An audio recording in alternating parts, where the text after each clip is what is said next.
जैसा कि हमने लास्ट एपिसोड में देखा था, जहाँ पे मिस टांगमो डोंग की पुरानी यादें वापस आ जाती है और यहाँ पर वो एक एक स्किल से एक एक स्पेल का यूज़ करती है और हर एक अटैक के साथ यहाँ पे यूहाओ को रियलाइज़ हो जाता है कि यही उसकी डोंगर है। जिसके बाद ये दोनों फाइनली यहाँ पे रीयूनाइट हो जाते हैं और यहाँ पे हमारे पुराने हाओवांग हमें साथ में देखने को मिलते हैं। इसी के साथ ये लोग साथ में मिलकर उसी हाओ एंड हैमर के साथ अटैक भी करते हैं, जिसके साथ ऑफिशियली ये कंफर्म हो जाता है कि यहाँ पर मिस टांगू टोंग जो है वो अपनी पुरानी मेमोरीज को हासिल कर चुकी है। और बेसिकली यहाँ पे तांगसन ने उसकी जो मेमोरीज को जैसे कि उसने होल्ड रखा था वो उसे लौटा देता है। और अब आगे सो होमीज, हमारे इस एपिसोड की स्टार्टिंग में हम यहाँ पर मिस टांगू डोंग और यहाँ पे यूहाओ को देखते हैं।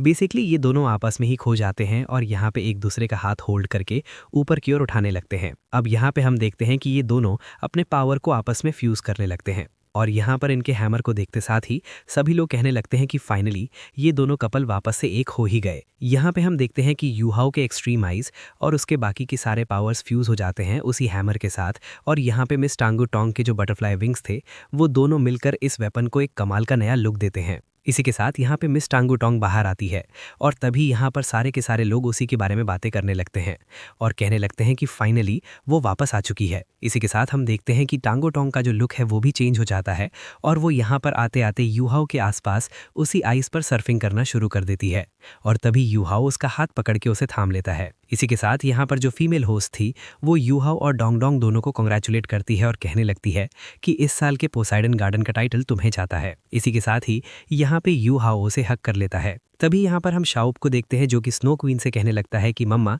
वो हमारे ग्रैंडफादर की गर्लफ्रेंड है ना, जरा देखो वो कितनी ज़्यादा खूबसूरत है। यहाँ पे हम ध्यानमिन को भी देखते हैं जो कि यहाँ पर आइस एम्परर्स के साथ लवडबी हो रहा था और चारों तरफ का माहौल काफ़ी ज़्यादा रोमांटिक था। और तभी हम बाकी के कपल्स को भी देख पाते हैं जो कि इन्हें देखकर काफ़ी ज़्यादा खुश थे। इस दौरान हम यहाँ पर मास्टर्स को देखते हैं जो कि उन्हें देखकर कहने लगते हैं कि इन लोगों के लिए ये वक्त वाकई में बहुत ही ज़्यादा डिफ़िकल्ट रहा होगा क्योंकि कोई भी अपने प्यार से दूर नहीं रह सकता।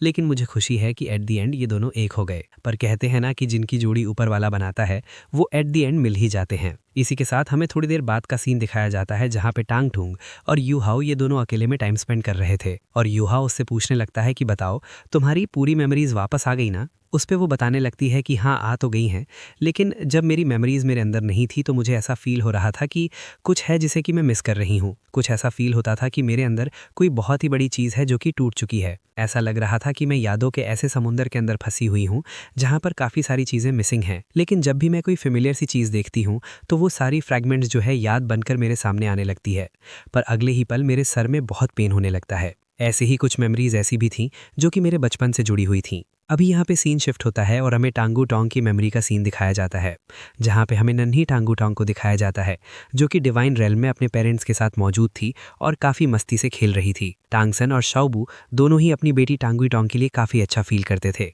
इस दौरान ऐसे ही वक्त गुजरता जाता है और टांगू टोंग धीरे धीरे बड़ी होने लगती है। अब एक दिन जब वो नीचे की तरफ देख रही थी डिवाइन रेल्म से तो उसे काफ़ी सारी चीज़ें नजर आती हैं जिनमें से एक था डोलो कॉन्टिनेंट। धीरे धीरे वो अपना रास्ता ढूंढने लगी और फिर वो डोलो कॉन्टिनेंट में पहुंच गई जहाँ पे वो अपने दोनों अंकल से जा मिलती है और इसी से फिर उसे धीरे धीरे हर एक चीज़ याद आती है। कैसे वो डोंगर बनी, अपने अंकल से मिली, जिसके बाद फिर वो यूहाओ से मिलती है अपने एक रूममेट के रूप में। सारी चीज़ें उसे धीरे धीरे याद आने लगी। लेकिन तभी हमें प्रेजेंट टाइम में टांगू टोंग दिखाई जाती है जो कि कहने लगती है कि हालांकि मैं वोंग डोंगर हूँ लेकिन वोंग डोंगर मेरा पूरा हिस्सा नहीं है। इसी के साथ वो बताने लगती है कि फिर मैं किंग यू और जो ज्ञानकुन है उनके पास से जाके मिली जहाँ पे मैं डीप स्लीप पे पहुँच चुकी थी ऑलरेडी। और उसके बाद से जो मेरी स्टोरी है वो तुम्हें पता है, लेकिन ये जो मैंने अब तक तुम्हें बताया है ये सारी चीज़ें मेरी मिसिंग थी। और यहाँ पे तभी हम उस सीन को भी देखते हैं जहाँ पे शाबू टांगडोंग सेन से रिक्वेस्ट करती है कि उनकी बेटी की मदद करे। इसी के साथ हमें वो सारी चीज़ें दिखाई जाती है कि कैसे टांगडोंग सेन ने अपनी बेटी को ट्रीट किया। अब तभी प्रेजेंट टाइम में यहाँ पे वो यूहा को बताने लगती है कि मुझे मेरी सारी मेमोरीज़ वापस मिल चुकी, कि मैं बचपन से क्या थी, फिर मैं अडल्ट होने के बाद मैंने क्या किया और फिर तुम मेरी ज़िंदगी में क्या मायने रखते हो, मुझे सब कुछ याद आ चुका है। सुनकर यूहा स्माइल करता है और उसके करीब आने लगता है और कहता है कि अच्छा है कि तुम्हें सब कुछ याद आ गया, जिसका मतलब ये है कि अब हम एक दूसरे से कभी भी दूर नहीं होंगे। जिस पे वो कहने लगते हैं कि हाँ बिल्कुल, अब से हमें कोई भी दूर नहीं करेगा। इसी के साथ ये दोनों किस करते हैं और फिर दोनों ऐसे ही काफ़ी सारा क्वालिटी टाइम स्पेंड करते हैं। इसी के साथ हमें थोड़ी देर बाद का सीन दिखाया जाता है जहाँ पे ये लोग एक पेड़ की डाल पे बैठे हुए थे और यूहा बताने लगता है कि अगर मुझे पता होता कि तुम असल में मेरे वैंग डोंगर ही हो तो मैं तुम्हें कभी भी अकेला नहीं छोड़ता। तुम मुझे भूल गई तो क्या हुआ, मैं फिर भी अपनी पूरी कोशिश करता तुम्हें अपना बनाने की और दोबारा से तुम्हारा दिल में जीत लेता। जिस पे वो कहने लगती हैं कि तुमने तो ये ऑलरेडी कर दिया है, तुम्हारे सामने टोंग टुआ टोंग बनकर आई लेकिन फिर भी तुमने मेरा दिल जीत लिया। अब तभी यहाँ पे हम देखते हैं कि श्रेक एकेडमी के सारे एल्डर्स यहाँ पे आ जाते हैं और यहाँ पे जो मास्टर रैन है वो कहने लगते हैं माफ़ करना, लेकिन हम तुम्हें यहाँ पे डिस्टर्ब करने के लिए आ गए हैं। अब तभी यहाँ पे एल्डर्स को देखते साथ ही यूहा समझ जाता है कि शायद वो लोग इसी काम के लिए यहाँ पे आए होंगे, तो वो यहाँ पे टोंग टुआ टोंग का हाथ पकड़ के उनके पास जाने लगता है और फिर दोनों ही उन्हें सीनियर कहते हुए रिस्पेक्ट देते हैं। तभी यहाँ पे मास्टर शान कहने लगते हैं कि बताओ, क्या तुम ग्रेजुएशन एग्जामिनेशन को देने के लिए रेडी हो, क्या तुमने इसका प्लान बना लिया? जिस पे यूहा हाँ में जवाब देते हुए कहता है कि मैं इस एकेडमी का डिसाइपल हूँ तो जाहिर है मुझे ये एग्जामिनेशन देना ही होगा। और तभी वो कहने लगता है कि हमारा डोलो continent sun and moon empire के लगातार हमलों से बहुत बुरी तरीके से इफेक्ट हुआ है, जिसके चलते मुझे उसकी मदद करनी ही होगी और मुझे लगता है कि जल्द से जल्द स्ट्रांग बन के ही मैं मेरे लोगों की मदद कर पाऊंगा। और तभी यहाँ पे जो मास्टर शान थे वो यहाँ पे बाकी के एल्डर्स को ऑर्डर देते हैं। तभी यहाँ पर उसकी मास्टर आगे आती है और कहने लगती है कि पोसाइडन पमेलियन के जो लोग भी ग्रेजुएट कर रहे हैं उनके लिए अलग तरीके से हम उनके एग्ज़ाम को मॉडिफाई करते हैं। फर्स्ट ऑफ ऑल, क्योंकि तुम सोल गाइडेंस सिस्टम में एक्सेप्ट कर लिए गए हो और जो मार्शल सोल सिस्टम की टीचिंग्स हैं, इन दोनों के चलते तुमसे बस कुछ सवाल किए जाएंगे और जो दीन शियान तुम्हें टेस्ट क्वेश्चन देने वाली है वो है कि तुम्हें इस एकेडमी के लिए एक लेवल 9 का मिक्स्ड मेकअप सोल गाइडेंस आर्टली शेल को बनाना होगा। और जो हमारी एग्जामिनेशन क्वेश्चन है ग्रेजुएट स्कूल दीन की तरफ से वो है कि तुम्हें यहाँ पे इन्हें हराना होगा। अब यहाँ पे जैसे ही यूहा ये सुनता है तो वो शॉक्ड हो जाता है कि यहाँ पे यूहा को दीन यान को, जो कि लेवल के सुपर डूलू हैं, उसे हराना होगा। यहाँ पे ये सुनते साथ ही दीन यान आगे आते हैं और कहने लगते हैं कि क्या तुम्हें नहीं पता कि तुम्हारी एबिलिटीज़ क्या हैं? चलो फिर मेरे लिए तो अच्छा होगा, मैं तुम्हें बहुत ईजिली हरा दूंगा और अब मैं थोड़ा सा रिलैक्स कर सकता हूँ और अब तुम और टोंग टुआ टोंग दोनों मिलके ही मुझ पे हमला करना। अब तभी यहाँ पे दूसरी टीम भी आगे आती है और कहने लगती है कि हाँ, तुम दोनों मिलके पार्टिसिपेट कर सकते हो और हाँ, तो फिर तुम्हें हर चीज़ डबल मेहनत के साथ करनी होगी, यहाँ तक कि तुम्हें 2 फाइन वाइन्स और जो सेटिंग्स और गाइडेड कैरन बॉल्स हैं उसे भी हमारी एकेडमी के लिए बनाना होगा। यहाँ पे ये सुन के यूहा कहता है कि ये तो बहुत ही ज़्यादा कन्फ्यूजिंग है और बहुत ही ज़्यादा हार्ड है। तभी यहाँ पे दूसरी मास्टर बताने लगते हैं कि ये तुम्हारा 3rd असाइनमेंट होगा और बेसिकली ये तुम्हारी ओवरऑल स्ट्रेंथ को ही आजमाने के लिए हो रहा है और जब तुम पहले 2 असाइनमेंट्स को कंप्लीट कर लोगे तो फिर हमारी एकेडमी सोचेगी कि आखिर तुम्हारे साथ आगे क्या करना है। जिस पे मिस तांग डू उसका हाथ पकड़ती है और कहने लगती है कि टेंशन लेने से कुछ भी नहीं होगा, चलो साथ मिलके काम करते हैं। जिस पे वो भी मान जाता है और कहता है कि मैं अपनी पूरी कोशिश करूंगा। तभी यहाँ पे एल्डर स्वैन बताने लगते हैं कि शायद मुझे लगता है कि तुम शाओजियो की एबिलिटीज़ को कम आंका हो, लेकिन हाँ, तुम लोग एक बार के लिए टेस्ट मैच तो ज़रूर ही खेल सकते हो। जिसमें ये लोग भी मान जाते हैं और तभी सीन शिफ्ट होके बैटल अरीना में चला जाता है जहां तांग डुओ और यूहा यहाँ पे दीन यान के सामने खड़े थे। तभी यहाँ पे बाकी सारे लोग इन्हें चीयर कर रहे थे, जिनमें हमारा बेबी था और वो मन में कहने लगता है कि कल जो इंसिडेंट हुआ उसके बाद से हमारी एकेडमी ने डिसाइड किया है कि चाहे जो हो जाए हमें हर हाल में इनकी स्ट्रेंथ को इम्प्रूव करने के लिए उनकी मदद करनी होगी, क्योंकि आगे चल के यही हमारे मेन पावर सोर्स बनने वाले हैं। इसी के साथ हम देखते हैं कि यूहा और मिस तांग डुओ दोनों ही फाइट के लिए रेडी हो जाते हैं, जहाँ पे दोनों सबसे पहले अपने हाथों को मर्ज करते हैं और फिर एक दूसरे को बेस्ट ऑफ लक कहते हैं। सबसे पहले आती है मिस तांग डुओ, जहाँ पे वो अपने बटरफ्लाई विंग्स को एक्टिवेट करते हुए बटरफ्लाई डांस टेक्निक का यूज़ करती हैं। इस दौरान पीछे से यूहा भी आता है और दोनों ही इसके साथ एक्चुअल क्लोज कॉम्बैट में इन्वॉल्व हो जाते हैं। इस दौरान यहाँ पे दोनों ही क्लोज कॉम्बैट करते हुए उनके ऊपर जैसे ही हमला करते हैं वो दोनों को मार के दूर साइड देते हैं, पर तभी दोनों ही यहाँ पर अपनी मार्शल सोर्स को अनलीश करते हैं। इसी के साथ यहाँ पे दीन यान भी अपनी मार्शल सोल यानी कि फिनिक्स की पावर को अनलीश करने लगते हैं। इस दौरान यूहा और टांगो टोंग्स के काफ़ी क्लोज पहुंच चुके थे, पर डैनियन शाओ जी अपनी पावर को अनलीश करने लगते हैं, जिसके चलते ये दोनों भी अब दूर खिसक जाते हैं। तभी यहाँ पे साक्षी का चेहरा भी देखने लायक था। अब यहाँ पे जैसे ही देनियान की जो आर्टिस्टिक कंसेप्शन था उसे यहाँ पे जो एल्डर जोन है वो देखते हैं, तो वो बताने लगते हैं कि ये जो आर्टिस्टिक कंसेप्शन है ये असल में मिस्टर मू के बिल्कुल सिमिलियर है, जिसे कि यूहाओ को उन्होंने सिखाया था। अब तभी यहाँ पर हम इनकी बैटल को देखते हैं, जहाँ पे जो टाओ टोंग है वो अपनी 4th सोल स्किल का यूज़ करती है, जहाँ उनके ऊपर काफ़ी सारा प्रेशर पड़ता है। तभी यहाँ पर वो अपनी 2nd सोल स्किल, जिसे कि वशान light in the soul realm कहा जाता है, उसको भी परफॉर्म करती है, जिसके चलते यहाँ पर काफ़ी सारे जो स्पेशल लाइट के रेज होते हैं वो यहाँ पर नुकीले वेपन की तरह उसके ऊपर टूट पड़ते हैं। लेकिन यहाँ पे दीन यान भी कोई कम थोड़ी, वो अपने आसपास एक बैरियर को बना लेते हैं और एल्डर शान बताने लगते हैं कि जो दीन यान है उनकी जो ऑरा है ना वो लोगों पे डोमिनेट करती है। अब टांगू टोंग ने जो यहाँ पे डोमेन बैरियर बनाया था, लिटरली यहाँ पे उनका फीनिक्स उसे डिस्ट्रॉय करते साथ ही बाहर निकलता है और जिसे देखते साथ ही सभी की आंखें ऐसे खुली की खुली रह जाती हैं। और वो गोल्डन फिनिक्स बाहर आते साथ ही तेजी से दहाड़ मारता है और जो कि दिखने में काफ़ी ज़्यादा शानदार लगता है। यहाँ पे युहा को टांगों की फिक्र होती है। तभी यहाँ पे जो दीन लीनस थी वो बताने लगती है कि किसी को भी शाओ जे को कमज़ोर नहीं आंकना चाहिए, उसकी असली ताकत अभी तक हमने देखी भी नहीं। और वैसे भी हमारे एरा का सबसे स्ट्रॉन्गेस्ट दाऊलू का जो टाइटल है वो ऐसे ही उन्हें नहीं दिया गया, क्योंकि जब वो बैटल में शामिल होते हैं तो जैसे जैसे बैटल इंटेंस होता जाता है उनकी ताकत और ज़्यादा बढ़ती जाती है। इसी के साथ वो एल्डर आगे बताने लगती है कि जब वो बीस्ट टाइड आया था ना, तो उसके उस एपिक क्लैश के बाद वो अनएक्सपेक्टेडली रैंक पे ब्रेक थ्रू करके यहाँ पे हम देखते हैं कि दीन यान वापस से अपनी टेक्निक को परफॉर्म करते हैं, जहाँ पर वो इस बार युहाओ को टारगेट करते हैं कि तभी युहाओ भी अपने अटैक को करने के लिए प्रिपेयर हो जाता है कि तभी दीन यान उसकी तरफ एक जोर सा फिस्ट अटैक लेके बढ़ रहे थे। लेकिन तभी तांगू टोंग के पीछे से युहा बाहर आता है, वो जाइंट से पाम अटैक को आगे कर देता है, जहाँ पे हम देखते हैं कि वो सीधा उस गोल्डन फिनिक्स की तरफ बढ़ता है ताकि उसे सप्रेस कर पाए। लेकिन यहाँ पे हम देखते हैं कि उसका जो हाउ डोंग 3 मूव्स है वो भी यहाँ पे काम नहीं आ रहा था। कहीं ना कहीं वो एकदम से काफ़ी ज़्यादा कमज़ोर पाता है। इस दौरान हम देखते हैं कि जो दीन यान है वो अपने फिनिक्स को आगे बढ़ा देते हैं, जो कि अपने विंग्स के जरिए से उसके ऊपर अटैक करती है, जिसके चलते युहाओ भी काफ़ी दूर चला जाता है। और तभी यहाँ पे मिस टोंग के ऊपर अब उनका अगला निशाना होता है। लेकिन तभी यहाँ पे युहाओ आते साथ ही अपने बैरियर को बना के उसके अटैक को रोकने की कोशिश करता है। तभी जैसे तैसे ये लोग उस अटैक को काउंटर कर लेते हैं और युहा यहाँ पे टांगू टोंग से कहने लगता है कि वी यूटिलाइज हाउ डोंग 3 मूव्स। लेकिन ये जो हाउ डोंग 3 मूव्स है ना, ये पूरी तरीके से मेरी अपनी मेमोरीज और जो कि इंटेंसली तुमसे बिलोंग करती है उसके ऊपर बिल्ड है। अगर जबकि तुम मेरे सामने हो, मेरे साथ हो, तो मैं काफ़ी ज़्यादा खुश हूँ, जिसके चलते 3 मूव्स की ताकत और ज़्यादा बढ़ जाएगी। जिस पर मिस टोंग टोडोंग बताने लगती है कि कोई बात नहीं, हम आगे चल के फ्यूचर में और भी पावरफुल स्किल्स को साथ मिलकर क्रिएट करेंगे। अब तभी यहाँ पे देखते हैं कि दीन यान आगे आता है और वो इमीडिएटली अपनी 4th सोल स्किल, जिसे कि फीनिक्स वेलर कहा जाता है, उसे अनलीश कर देते हैं। और इन दोनों की तरफ जैसे ही उसे थ्रो करते हैं, दोनों ही यहाँ पर अपने अपने वेपन्स को निकालकर काउंटर अटैक करना शुरू कर देते हैं। जहाँ पे टांगू टोंग अपने स्वॉर्ड को निकालते साथ ही उस ट्राइडेंट स्वॉर्ड के एक स्लैश अटैक से काफ़ी सारे फेदर्स को यहाँ पे डिस्ट्रॉय कर देती है और युहा को बचा लेती है। इस दौरान बियान पीछे से आता है उसकी तरफ एक जोरदार किक मारने, लेकिन वो अपने स्वॉर्ड के जरिए से उसे भी काउंटर कर लेती है। यहाँ पर उसकी ताकत को देखकर जो एल्डर हैं वो भी समझ जाते हैं कि इसकी ताकत इतनी ज़्यादा है कि ये किसी भी वक्त एक टाइटल दाऊलू को निपटा सकती है। अब एक तरफ से तो मिस टाउन डोंग अपना जलवा दिखा रही थी, दूसरी तरफ से युहा अपनी एक्सट्रीम आइज के साथ उनके ऊपर हमला कर देता है। लेकिन एल्डर उसे भी जैसे तैसे रोक लेते हैं और तभी मिस टांगू टोंग को जाकर युहा बैकअप देता है।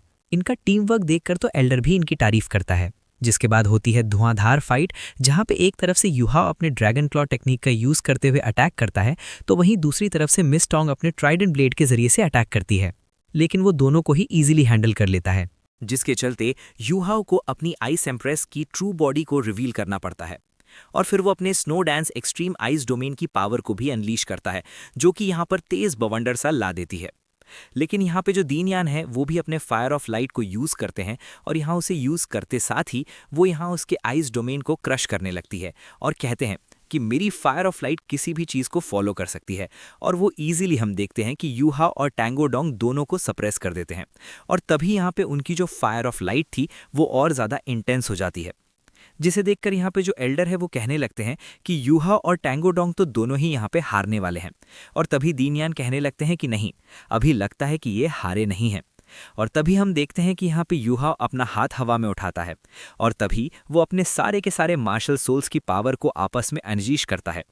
और यहाँ हम देखते हैं कि सब के सब अपनी पावर्स को जैसे ही अनलीश करते हैं, युहा यहाँ पे snow dance of extreme ice domain को एक्टिवेट करता है और पीछे से टांगो डोंग उसे हाओ डोंग की पावर को प्रोवाइड कराती है। जिसके बाद युहा जैसे ही एक्सट्रीम आइस डोमेन को एक्टिवेट करता है ना, तो यहाँ पर हर एक चीज़ फ्रीज होने लगती है, इंक्लूडिंग जो दीन यान है वो भी बर्फ़ में जमना शुरू कर देता है और यहाँ का जो टेम्परेचर है वो बहुत ज़्यादा गिर चुका था। यहाँ पे तभी अल्दीन फोकस करना शुरू कर देते हैं और यहाँ पे वो अपनी इनर पावर्स को अनलीश करते हुए ब्राइट फ्लेम फीनिक्स नाम की टेक्निक को परफॉर्म करते हैं, जहाँ पे जो ब्राइट फ्लेम फीनिक्स थी ना वो चारों ओर चक्कर काटना शुरू कर देती है। यहाँ पर वो जो डोमेन बैरियर युहाओं ने बनाया था उसको पूरी तरीके से ये लोग कवर कर लेती है, जिसके चलते यहाँ का माहौल पूरी तरीके से चेंज होने लगता है। अब यहाँ पे एक्सट्रीम प्रेशर बाहर से वो डाल रहे थे, साथ ही यहाँ पर उनकी जो फीनिक्स के पावर थे वो भी वो अनलीश करने लगते हैं। और यहाँ पर जैसे ही वो अनलीश करते हैं, एक बवंडर टाइप का यहाँ बनने लगता है। इसी के साथ हम देखते हैं कि यहाँ पर उनका जाइंट सॉर्ड फीनिक्स बाहर आता है, और यहाँ पर इन्होंने जो बैरियर बना के रखा था, लिटरली यहाँ पर उसके सामने वो अपने जाइंट सॉर्ड वर्टेक्स को ले आते हैं, जो कि सीधा हर एक चीज़ को अपने अंदर खींचना शुरू कर देता है और अगले ही पल यहाँ पर उसे पूरी तरीके से खत्म कर देता है। सभी लोग इसके इम्पैक्ट को फील कर पा रहे थे, और तभी यहाँ पर हमें वेडॉन क्लाइंब करते हुए फीनिक्स नजर आते हैं, जिसे देखकर यहाँ पे मिस टैंगोडोंग और यूहाओ दोनों ही हैरान थे। चारों तरफ यहाँ पे ग्रीन ड्रॉप्स को देखकर यहाँ पे सभी लोग शॉक थे। अब तभी यहाँ पे जो दीन यान है वो बताने लगते हैं कि यूहाओ, तुमने भी आज बहुत ही अच्छा परफॉर्म किया। इसी के साथ वो यहाँ पर सब कुछ नॉर्मल कर देते हैं और वो कहने लगते हैं कि इससे आगे का डिसीजन एल्डर्स लेंगे। तभी यूहाओ बताने लगता है कि दीन यान, आपने अपनी खुद की सोल स्किल्स को बनाया, जिसके बाद आपने अपनी सोल स्किल्स और सोल पावर दोनों को साथ में एक्टिवेट किया, जिस पर वो हाथ जवाब देते हैं और उनके पास आकर कहने लगता है कि हाँ, इस टेक्निक को मैंने काफ़ी पहले डेवलप किया था, पर अगर तुम चाहो तो तुम और भी ज़्यादा सीख सकते हो, तुम्हें बस मुझे ज्वाइन करना है। जिसके बाद हम वेस्ट की तरफ जाएंगे और जब जब मैं इसे परफॉर्म करूँगा तुम देख देख के काफ़ी सारी चीज़ें सीख सकते हो, और मुझे तुमसे काफ़ी ज़्यादा उम्मीदें भी हैं, क्योंकि आजकल ऐसे कल्टिवेटर्स हमें देखने को नहीं मिलते। बड़े ही ऐसे एल्डर्स और मास्टर भी यहाँ पे देखने को मिलते हैं। वैसे भी हम जो सोल मास्टर है ना, हमारे अंदर काफ़ी सारा एंडलेस पोटेंशियल मौजूद है, जिसे कि अभी तक हमने पूरी तरीके से जाहिर भी नहीं किया। तभी यहाँ पे यूहाओ भी काफ़ी ज़्यादा एक्साइटेड हो जाता है। वो कहने लगता है कि क्या सेल्फ क्रिएटेड सोल स्किल्स वाकई में मेरे लिए बहुत ही नया सब्जेक्ट होगा। जिसके बाद वो एल्डर का शुक्रिया अदा करता है और कहने लगता है कि वर्टोंग और मैं, हम दोनों ही आज के इस बैटल से काफ़ी सारी चीज़ें सीखेंगे। इसी के साथ यूहाओ और टैंगोडोंग यहाँ से जाने लगते हैं, लेकिन दीन यान उनके जाते हुए बताने लगता है कि यूहाओ की जो अल्टीमेट आइस है ना, वो कमाल की है। इसकी जो स्ट्रेंथ है वो इनफ है एक टाइटल डाउलू पर टक्कर देने के लिए, और मैं ये भी जानता हूँ कि वडोंग की जो अल्टीमेट स्ट्रेंथ है उसने अभी तक इसे छिपा के रखा है। उसने अभी तक पूरी तरीके से अपनी पावर को लीच भी नहीं किया। उसके लाइटनिंग पावर को बिल्कुल भी अंडर एस्टिमेट नहीं किया जाना चाहिए।